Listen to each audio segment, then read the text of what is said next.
Welcome back, podcast fans. I'm your host, Annette Hines, and this is Parenting Impossible, the Special Needs Survival Podcast. This is going to be a fun podcast episode because I'm really excited to have Cynthia Elomaa with me today. Hi, Cynthia. Hi, Annette. How are you? Good. Thank you for having me. I'm so glad we could make this happen. Last week we were supposed to record this episode and I was sick, as everybody has been coming back from the holidays. I'm still a little nasally stuffy, so sorry if you're hearing that, everybody. So Cynthia is coming on the podcast to talk about an interesting, very adorable book that she's written. And I really want to just get to know her a little bit better and find out why she decided to write this book and start this book series. And the book is called Nikki's Messy Room. And so, Cynthia, just tell us a little bit about yourself and your background and how you come into this world of disability. Well, it's actually a long story of how I got into it. The short version that I can give you is when I started my career in college, I wanted to be I wanted to be a bio major. Oh, And I took my first bio test and I flunked it. And I said, okay, we need to find something new. This is not going to work. I know my limitations. I've always struggled with school myself. So I know what it's like to keep working for those grades and be on the borderline of learning disabled myself. So I feel the pain. yeah. Um, so I decided to become an English literature major. And my mother said, you should do communications if you're going to do that. But at the time, I'm aging myself, it was more of journalism. And that wasn't the type of writing I wanted to do. I already knew I wanted to be an author and I wanted to write young adult books. So that's what I concentrated on. I wrote my first book when I was in middle school, I want to say. It's still in a spiral notebook. It's for my eyes only, I decided. And I decided that I wanted to be an editor at a big publishing house. So I went to school for English literature, started on that path, met my husband in college, and it never happened. I ended up getting married, having a family, moving to Rhode Island, and having my children. Now, when I had my children, my first boy, I have two boys. My eldest um, was a little bit of a challenge growing up. And I looked at my kids one day, cleaning their room, trying to keep an organized house, Yeah. being a stay-at-home mom, and I basically said, okay, this isn't working. We need to try something else. So I said to my boys, we're going to make this a game. I have my version of clean. I have OCD. I know it. You have my boys who have a extremely messy room. They share a room at the time. Oh, Yes. that's And rough. my house is not big enough for a playroom, so all the toys were in the room as well. And then there's my husband who's clean when he wants to be. Ish. I like to Exactly. say that about my husband. He's clean-ish. Exactly. Well, I mean, it was hysterical because the cereal bowl will be next to the sink, but never in the sink. Yeah. So I would say to my boys, is your room your clean, daddy's clean, or mommy's clean?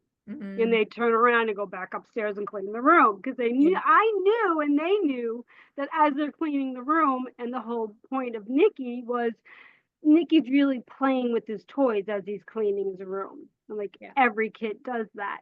Yeah. So I decided, my husband started going up with the game as well, asking the kids the same question.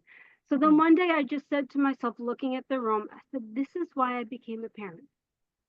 I've worked by this time in my life, being home with the kids, trying to figure out what I wanted to do. I worked in special education classrooms, went towards my teaching degree just before we started having kids. And I decided that I loved it, but it was a little bit too much for me. It was a lot to take on, between going to school and going to work and getting homework done and doing curriculum at home. So I did all of that and I loved it, but it was too much. So I know I'm going back and forth here, sorry. So when I looked at my kids' room, I said, I want to remember this moment because I could either grow old really fast or I can embrace this chaos of my life. Because Right. that's what parenting is. It is chaos. The room's never going to be clean. The house is never going to be clean. The laundry's never going to be done. None of it is going to be perfect ever again. And you know what? I don't want it to. Yeah. So what you did was you took that moment and you said, I'm not going to lose my crap over what's going on in this room, but I'm going to use it as a teaching opportunity, a learning opportunity for the kids, but also I'm going to learn something myself here. And that's what I love, I So did. we'll get into the book in just a minute and how you sort of framed all of this, which is so brilliant. I loved it. I just want you to know that. I wouldn't have you on the podcast if I didn't love it. So um I want to just talk about the whole idea of, you mentioned like, oh, I have OCD and then the boys are messy, and what kind of diagnoses do you have in your family or are you familiar with outside of your family from other experiences? Um, well, let's see. Going from my own experiences, growing up in New York in a school district that really didn't support children with learning disabilities, we had what they called at the time BOCES classes. That's what they were, or they called them remedial classes, I Mhm. should say. And I was in the English class and the math classes for the remedial. Mhm. Me and math still do not get along. Yeah. So many people agree with you there. We just don't see eye to eye. So when it comes to math, when it comes to my job or at home, I just like, you do that. I would even have friends of mine in school, in college, look over my homework before I handed it in because I was Wow. like, look, I just don't trust myself. I just always Cool. gotta have a second pair of eyes. And yet you went on to all this other education, higher education. That's amazing. I don't say no. That's my own personal feeling, but I also believe in having a plan. When I had my children, my two kids are very, very different. They're both boys. My youngest, honestly, God bless him, he is actually at URI right now, finishing his senior year, and he is in the business and finance program, and he's going on to work towards his master's. So he got Oh, the math. wonderful. Yes. And my other son, my oldest son, he has a little bit more of a trouble learning. But that's okay because we told him, give it a shot, do what you can, work Mhm. hard. He did have an IEP going in school. He was diagnosed um, through the years as having ADHD and OS, Mhm. which is not otherwise specified, Mhm. meaning basically he has symptoms of autism, but he doesn't have it. Okay. And that is important because he just learns a little bit at a slower pace, like I learn at a little bit of a slower pace. Yeah. Um, and there's nothing wrong with that. He's actually right now working for a construction company, learning the trade to be a mason, and he is flourishing and doing Wonderful. absolutely fabulous. That's So great. that is all that matters. I told my boys, and it's in the book, in the beginning of the book, I have my oh, what is it called? I'm going to flip through real quick because um I have it to my boys, Yeah. and I told them, have a plan. Yeah. I don't care if you go to A to Z, and dreams and plans change. just get there. It doesn't matter how, doesn't matter how long it takes you. Never give up. You know your limitations, you work with them, and you accommodate. And that Yes. is the whole purpose of um, not only Nikki, this book, but the entire series. It's what started me to take my writing and say, I was doing young adult books, Mhm. and I love doing young adult books. I fell into Nikki because it was my own, honestly, it was my own therapy. It was my own way of saying, hey, I'm going to embrace what's not working and I'm going to make it work. And I'm going to step back and say, not every kid learns at the same pace. Right. Right. Stop being obsessed with developmental milestones and where my kid should be and why my room isn't like this and why my life isn't like this, and Right. embrace the what's not working, embrace Mhm. what's broken and make it work for you. That's Yeah. what started it. In this Facebook/Instagram world that we live in, everybody wants to show how perfect everything looks. And that's just not Yeah, it behind the scenes, right? We all have to no, be just who we're going to be. And it's not about how we're presenting to the world. So I want to stop and talk about what you said about having a plan. So mm-hmm. in this podcast, which I've been doing for over 5 years now, I talk about planning a lot. Planning is my warm, cozy blanket that I wrap around myself, and it makes me feel calm and it makes me feel centered, and it just makes me feel prepared. It takes away a lot of anxiety. Yeah, So, I myself am dyslexic and have ADD, so I struggled a lot, right? Less with math and a lot more with language. And so, you know, I survived by having tools like making plans. And also, this is what I really want to talk to you about today, because this came through in your book, just like in stars, flexibility. Sometimes you start with one idea and you start down a certain path with a certain plan, and mm-hmm. it doesn't work.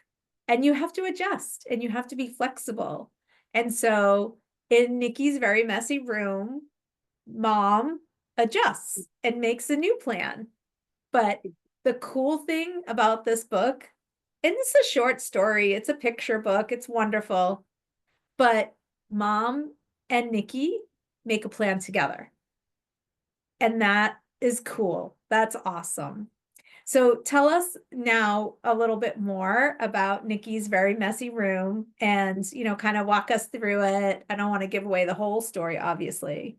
But Right. but I also have to say that I know that you had a professional illustrator. The pictures are gorgeous. I Thank love you. them. I love them. Thank you. I So love yes, working with my illustrator. He is top notch. I can't please, say enough great things about him. I really yeah, can't. just pass along for me that I thought that the illustrations were just fantastic, and just really, really capturing the moments in there. Well, So I wanted that to be very important. The illustrations was very important in the book for because mhm, to me, the illustrations help tell the story. The yeah, words are important, but for this age level, they need to put the two together. And right. I really wanted those pictures to pop. So when it starts out, you have a little boy who basically thinks he's doing everything correctly Yeah. and he's working hard and he thinks it's going to be great. Yes. And then as he's slowly picking up his room, he's finding out that it's just not really working. Yeah. And one of the things that's not in the story, but's kind of like underlying is that when you say clean your room, sometimes not everything's going to have a home. And that's what basically is the problem. You're cleaning your room, you're doing it, and it's like having ADHD. You start with one corner, you put something away and, oh, that's messy. So then I start doing that and, oh, I forgot to do that. And then nothing gets accomplished. Right. So when Nikki's mom calls up and says, how are you doing? That's Mhm. when he's basically realizing I have not done much here. we have a problem. So then they work it out together. You see a chart, and I could show you the chart that they have at the end. I don't know if you Mhm. could see it. It's kind of flipped Yep. maybe. But the whole process is finding a plan to make it work, finding that pile of toys that don't have a home, and that's what we would literally do. We would I would help them clean the room, and I would just say, okay, well, these just don't have a home. So their home is the corner over here. Right. And then next time we would try to find it a home, or we would say, okay, if it doesn't have a home, it's either going to go away because we're not playing with it anymore, or we're going to make a home for it. And Mhm. that's how we make a plan and make it organized so that it's just more manageable for them Yeah. and for us. Yeah, let's follow that theme along because in the beginning, mom sends Nikki upstairs to clean his room, but that's the only direction and instruction that he gets. Clean your room, which to a child, depending on the age, that may Right. not have meaning. And as you mentioned in the beginning, there's Nikki clean and there's mom clean, right? Mom has Exactly. one idea of what that looks like, and Nikki has another idea of what that looks like. And it's finally when mom comes upstairs and she's like, oh, let me help you. Let's do this together. Now Right. Nikki's getting some instruction, but he's also giving input. He's also participating in the planning process, which is so Right. important. And So, that's when mommy turns around and says, okay, we're going to concentrate on, and I would do this with my boys after a while, worry about your clothes. mhm, And I would make lists for them. And I would even, as they got older, I would make it a little bit more, I don't want to say complicated, but a little bit more mature, where I'd say, okay, put a reminder on, a sticky note on mhm. your dresser, on your whatever it is. And as they got older again, put a reminder on your phone to remind you to do something or to Oh put yeah. something away. And as they get older and they understand, okay, I manage this task, my clothes are put away. I could put those in my drawer. Okay, now I can concentrate on my toys. Okay, but what toys do you want to concentrate on first? Okay, you want to concentrate on your trucks. We'll do those first Yeah. out of the toys, and then we'll concentrate on your crayons or whatever, your trains, because my boys had Thomas Tank Engine, so they had Mhm. trains and they had the tracks all over the place, and we'd have a designated box Yeah. for those to go in. So we would then separate and say, okay, now we're going to do this, and our plan was to break it down and say, we're going to do this one by one by one until whatever was left Mhm. went into that little, I have to find a home. What made you decide to start the series with the messy room? Um, it was honestly a toss up between that and a Halloween story, to be honest with you. And it all came down to timing, to be honest with you. Okay. I decided to do the messy room because of timing. And then as I thought about it more, I said to myself, you know what? I made the right choice because the messy room story of Nikki's very messy room was actually the one that started it in the first place. Mhm. So it made sense to me in the end to Yeah. say, this is the one I want to start with. And I'll be honest with you, when I started the story, um, all my stories start as poems, and they're basically keep the same format. And when I wrote this for the picture book, I had to actually change a little bit because in my poem, the room never got clean. Oh, And it worked out well because in my original, every illustration was the opposite of what the words were saying. And it still is that way in the book. And I wanted to keep that because I wanted everybody to see, well, yeah, he thinks he's doing a great job, but oh, yeah, you're really not. yeah, But that was the whole purpose of it, is that he has this wild imagination because he's a kid and he wants right, to play. right. He doesn't want to be organized. Oh, I And know. I've been through this with my kids. You know, you try to pick up some things and then they get interested in it and they're like, oh, I forgot about this doll, or oh, I forgot about these silly bands, or, you know, stuffies or whatever. And they're like, I want to play with that now. I mean, exactly. of course that's what happens. So that's how like the whole thing started, and that's how I ended up picking this book. Is that in the end, it just made sense to start with what started it all in the first place. What do you think the biggest lesson for parents and for kids in this book is? What do you want them to take away from it? The most important thing. It's gonna sound really simple, almost too simple, but ask for help. Our society has come to the point where they are so ingrained with, I can't trust another person to help me because I'm too embarrassed that I can't do it, or I'm afraid nobody's going to want to help me, that they don't ask for help. And the bravest thing that you could do is to ask for help. And that's what I want people to understand, that you're not alone. There are people out there. We will always have your back, no matter what. So what's next in the series? My next book that I have out, actually, I wrote a little flyer I could show everybody. I don't know if it's going to come out. It's Nikki and the backwards. Night Yeah, it is Noise. backwards. Okay, so the next book that I have coming out is Nikki and the Night Noise. So in every book that I'm going to be going forward with, I introduce a new character. Mhm. So my illustrator, Jonathan Izzard, introduced it to me as little, what did he say? Easter eggs. That was the word he used.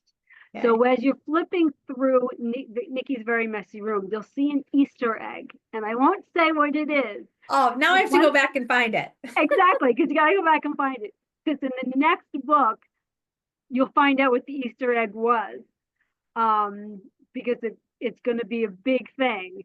Okay. And then in this new book that I have coming out, Nikki and the Night Noise, I'll have another Easter egg for the next book to be coming out. So it's always, I wanted to have something to always to look forward to. Yes.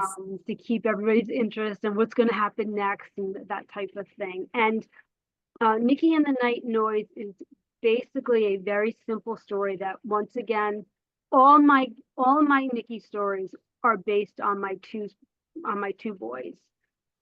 And who are not named Nikki, by the way. Who are not named Nikki. No, neither one of them is Nikki.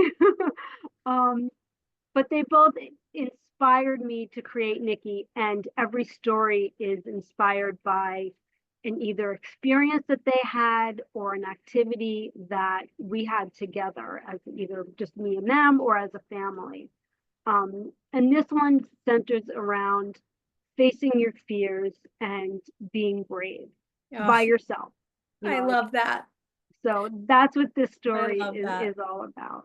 2024 was a big year for me, facing some fears that I had. I talked about that in one of my recent podcasts too. I am such a huge fan of making a plan to face something and then having a backup plan when it doesn't work out, because I only got to 2 out of the 3 things. One of them I just couldn't do. Well, congratulations on that. That's big.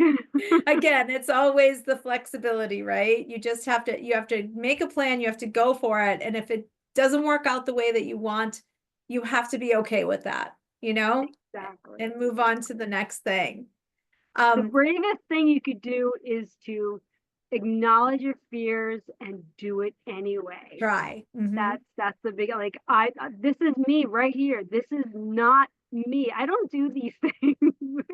So me doing these podcasts, me doing these books, putting myself out there, Yeah. doing these creative writing workshops that I'm doing. Oh, tell me a little more about that. Oh yeah, I have two creative writing workshops. One is with my publisher, at his bookstore, and another one is in Mystic, Connecticut. They are both basically about taking your story and showing you the nuts and bolts of what you need to write a story from beginning to end, on everything you need to sandwich it all together. So all those compelling elements, your story arc, your character development, your showing versus telling, those little things that you think you don't even realize that you're reading when you're reading a story, and Yes. you need them for every story. It doesn't matter whether it's a novel or whether it's a picture book. You still have to have all of those, and it has to be in a picture book is one of the hardest, actually, because it's so short of a story and you have to get all that information into like 25 pages tops. Yes. Yes. And sometimes less. So for me, doing these workshops is like getting back into the classroom, which I miss and I loved, and teaching again. But it's like, okay, I'm out of my comfort zone, but you got to do it. It's all about personal development, and I'm really looking forward to it. They're free classes. The first one is in West Warwick, Rhode Island, at Stillwater Books. It's January 25th, and it's basically from 10 o'clock in the morning to 12 o'clock. You'll be working with me. And then at 1 o'clock till 3 o'clock, you'll be working with my publisher, and he's going to be telling you everything there is to know about self-publishing your own book. That's amazing. So, yeah, and it's free. So it's basically just register and show up and have fun. You know, we're going to do a little bit of writing, a little bit of reading, a little bit of learning how to do your own story, whether you want to do it through Steve, whether you want to do it Amazon. He'll let you everything you need to know. I'm going to have you do some writing as well, so that you could put into practice what I'm teaching you. And then on February 23rd in Mystic, Connecticut, no other book like this. I'm going to be there from 10:30 to 12:30, and I'm going to be teaching the same class, only this time after the class, I'm going to be working with you one-on-one. And that's if you choose.